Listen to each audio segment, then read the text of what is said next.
हाय शिवांश. शिवांशचा रोज संध्याकाळचा हा नियम झालेला आहे की घराच्या बाहेर वाळूवरती मस्त छान खेळायचं आणि इथं रस्त्याला पळायचं. तर नमस्कार मंडळी, कशा आहात तुम्ही सगळेजण? मजेत ना? आम्ही पण मजेत. शिवांशला वाटतंय का मी त्याला धरायला पळणार आहे, त्याच्यामुळे शिवांश बघितला कसं पळून जातोय. मी नाही येणार तुझ्याकडं, नाही येणार. काल मी संध्याकाळी एक व्हिडिओ टाकला होता की शिवांश आणि तृप्ती बाहेर मस्त छान खेळत होते अंगणात. तर बऱ्याच जणांना प्रश्न पडला होता की तुमच्या इकडे वाघाची बिबट्याची भीती नाही आहे का? तर आहे बरं का मंडळी, पण म्हणजे आमच्या घराच्या आसपास नाही आहे.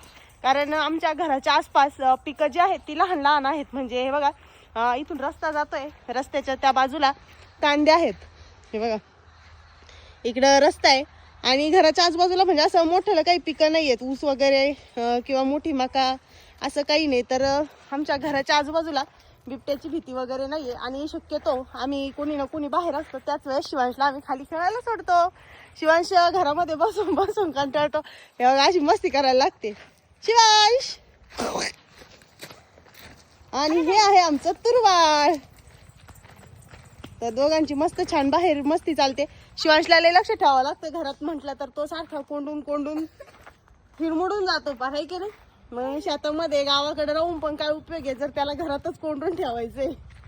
तर मस्त छान असं संध्याकाळच्या वेळेस 4, 4:30, 5 वाजता तुरुबाळ शाळेतून आलं का 4:30ला, तर त्यानंतर त्याला आम्ही मस्त छान असं बाहेर खेळायला सोडतो.